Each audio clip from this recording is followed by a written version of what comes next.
Hello guys, it's me Muniba and welcome to Muniba's kitchen. आज की recipe बहुत ही आसान से रिकारा चीज़ की है, क्योंकि ये हमारी बहुत सी रेसिपीज़ जैसे पिज़्ज़ा, लजानिया वगैरह में यूज़ होता है। तो आप इसे घर पे बनाइए और फ्रिज में तकरीबन 2 मंथ्स के लिए आप इसे स्टोर कर सकते हैं और रखिएगा किसी एयर टाइट बॉक्स के अंदर। सिर्फ 4 इंग्रेडिएंट्स चाहिए मुझे इसमें, तो जल्दी से रेसिपी स्टार्ट करती हूँ। तो एक बड़े सॉस पैन में लीजिए 7 कप्स ऑफ होल मिल्क और 1 कप हैवी क्रीम का।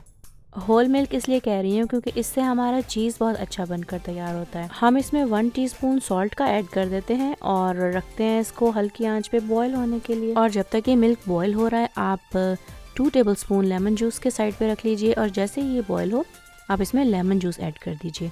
आप बॉटल वाला लेमन जूस भी इसमें ऐड कर सकते हैं, लेकिन बहुत अच्छा होगा अगर फ्रेश यूज़ करें। अच्छा, ये प्लेन फ्रेश होममेड रिकारा चीज़ अगर आप सुबह में ब्रेड के ऊपर लगा के भी खाएं तो बहुत टेस्टी लगती है। जैसे ही आप इसमें लेमन जूस ऐड करेंगे तो आप इसकी हीट ऑफ कर दीजिएगा। 10 से 15 मिनट में आप देखेंगे कि आपका चीज़ बिल्कुल सेपरेट हो जाएगा।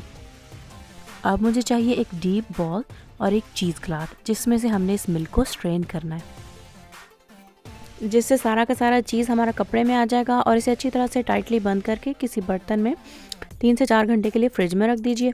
इतनी देर में ये एक स्ट्रक्चर बिल्ड कर लेगा और कुछ फॉर्म में भी आ जाएगा। इस पॉइंट पे अगर आप इसे खोल के चेक करेंगे तो बहुत ही लाइट सा फ्लफी सा रिकारा चीज़ बन के रेडी हुआ है। मैंने तो इसकी सबसे इजी रेसिपी आपके साथ शेयर कर दी है, लेकिन फिर भी अगर आपको इसको बनाने में कुछ मुश्किल आ रही हो तो कमेंट्स में ज़रूर लिखिएगा।